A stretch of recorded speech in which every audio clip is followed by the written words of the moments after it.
that thought there that the anger goes in the wrong direction from everybody's point of view. The protesters don't want you to be angry with them. They want you to be angry with the governments that are doing nothing.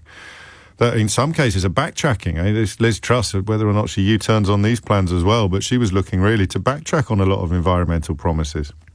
It was pretty much, whatever reason he did it for, the only creditable part of Boris Johnson's political platform was a determination to address some of these issues. So I don't know. I love Andrew Sprague's trigger points. They are all different. Why do I feel irritated by people throwing soup at a painting, but not that irritated by people stopping traffic that I could easily be in? Ed's in Hazelmere. Ed, what would you like to say? Hi. Great to be on. So again, I'm the leader of the Climate Party, and I think you're talking about what's happening with Extinction Rebellion, Just Stop Oil, and everything else. And yes, you alluded to it just now. It's all about rationality. You know, we get stopped on the street, we're immediately angry that we've been inconvenienced. Yes. And then we come up with our reaction afterwards. And our reaction afterwards is either to understand why we've been stopped. We've been stopped because there's a massive problem going on. These people are raising awareness of it, in which case I accept it. Or it's to be angry that I can't get through to my appointment or wherever I happen to be going. Yeah, or a little bit of both. In a way, you're looking for a balance. You'd be 52% irritated but appreciative of the issue and 48% furious because you can't get to work. Then it's a win for the protesters, isn't it? No, absolutely. And I mean, I've got a sort of personal story of it. I mean, prior to even the Climate Party, I stood as an independent councillor in Buckinghamshire where I'm elected. My only policy was climate action now. I knocked 1,000 doors in Hazelmere, which is a very comfortable, middle-class, generally conservative voting area, and talking about climate, because that was my only policy. And regularly, at least 1 out of 3 people would lead with, I dislike, I'm annoyed by, or I hate XR. Yeah. And then they would continue to talk to me for 10 or 15 minutes about their angst on climate change, how they're worried that nothing's being done, how they're deploring the fact that the council doesn't do anything at a higher level, how in our little local area in the parish, how they're proud that the parish has set a 2030 target, is trying to do things. And by the fact that the local council is doing something, they felt agency. Yes. They could join in with activities and move forward. But often the conversation came out of an initial complaint about XR. I hate them because of what they're doing. Yes. That is over the top. I don't agree with it. Gosh. But then they led on. Their awareness was raised, and they led on and then went into the conversation. Could you have one without the other? Would you have the increases in awareness without the big ticket protests that really focus attention and draw attention and do disrupt? I think currently it is impossible that we would have a raising of awareness if we hadn't had protests. I do too. Whether these are the right kind of protests is a completely different issue. That's the crucial question. But in order to get noticed, they have to be disruptive, don't they? You have to be disruptive, even if in a political sense. I mean, look at protests from a political sense. Yeah. Look historically. Yeah. Political protest has been disruptive. That doesn't mean it's always been breaking the law or anything else like that, but it's always been disruptive to catch the attention. You're absolutely right. I mean, it may not be for you and I go and sit on a street and or lock ourselves, put a chain around our neck against a railing or scale up, onto a bridge.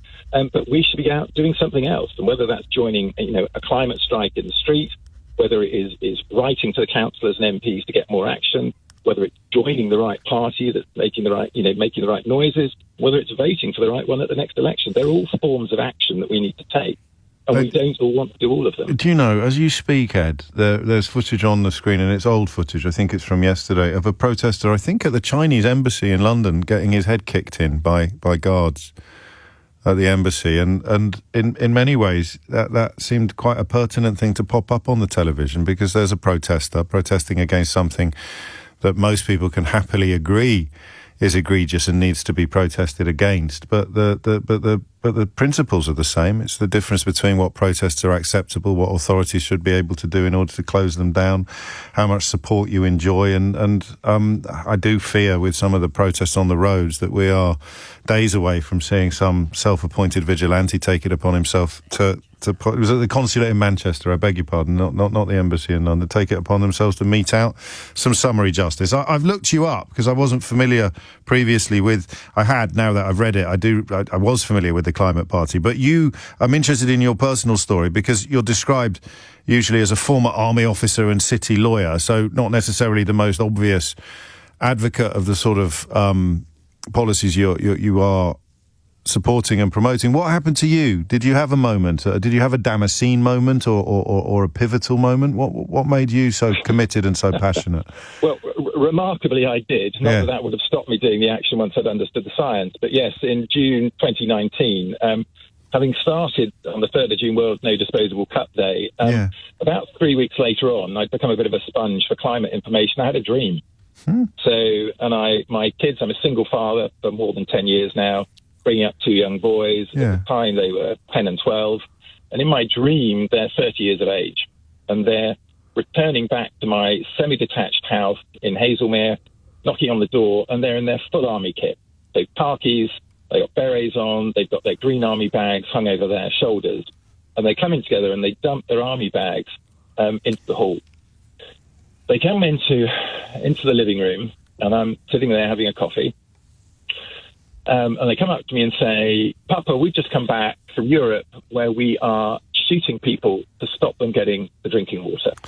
Gosh. And they look at me and they go, "We're being shot at, and we could be killed, but we've got great equipment, black jackets and big guns, and we're shooting the poor people who have smaller guns to stop them getting the drinking water." And then they go on and they say, "And that's so that you and other people in Britain can continue to live in the luxury you've lived in for the previous decades." And they say to me then, they say, "Look, you knew about this, Papa, didn't you, 20 years ago?" And the reason I say Papa, in case anybody's commenting, is because we lived abroad for a while. And they say, "You knew about this 20 years ago, Papa, and what did you do?" Gosh. And I then woke up and I had a slight tear coming down the side of my face. And I was mouthing words. I wasn't speaking them. And I was mouthing, "But I've got to look after you. But I've got a job.